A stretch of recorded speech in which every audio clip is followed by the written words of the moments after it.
will be either peace or there will be tragedy for Iran far greater than we have witnessed over the last 8 days. President Trump has inserted the U.S. into Israel's war by striking 3 nuclear sites in Iran. Good evening on this Saturday. I'm Christina Rendon. The president also warning Iran more strikes could come if the country does not choose peace. The White House releasing these images of the president and top security officials in the Situation Room earlier tonight. President Trump's decision comes days after he said he would take 2 weeks to decide whether the U.S. would get involved in this conflict. KTVU's Zach Sauce has been following the latest developments and joins us now in studio with more. Zach.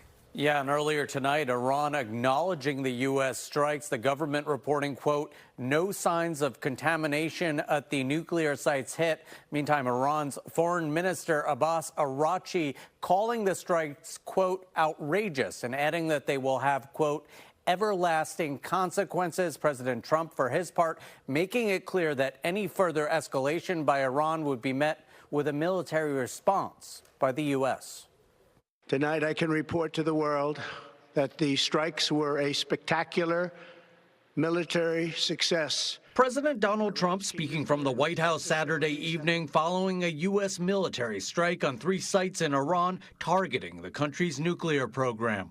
Iran's key nuclear enrichment facilities have been completely and totally obliterated. Earlier in the day, Fox News host Sean Hannity reporting that during a conversation with the president, he was told 6 bunker bombs were used during the operation and that 30 Tomahawk missiles were fired by a U.S. submarine 400 miles away. For 40 years, Iran has been saying death to America, death to Israel. The decision by the U.S. to get directly involved in the war comes after more than a week of strikes by Israel on Iran aimed at dismantling the country's air defenses, offensive missile capabilities, and its nuclear enrichment facilities. Professor Stephen Zunis is an expert on Middle Eastern politics at the University of San Francisco.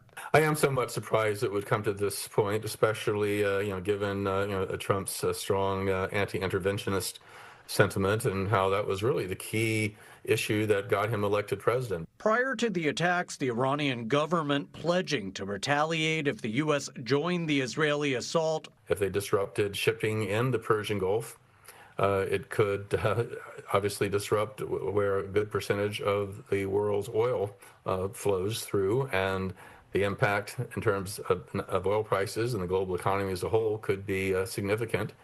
Furthermore, they have these proxy militia in Iraq, which could now target U.S. bases. Saturday evening, Governor Gavin Newsom taking to X, posting, quote, following the president's action in Iran, California's State Threat Assessment Center is actively monitoring for any potential impacts in California. While there are no specific or credible counter threats we are aware of at this time, we urge everyone to stay vigilant and report suspicious activity. This week, the president ruling out sending in U.S. ground forces during future operations, but Sunday making it clear further airstrikes were still on the table. Iran, the bully of the Middle East, must now make peace.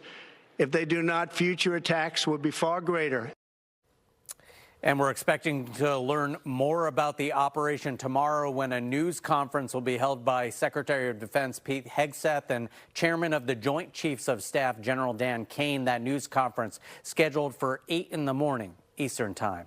Live in the studio, Zach Sauce, KTVU, Fox 2 News.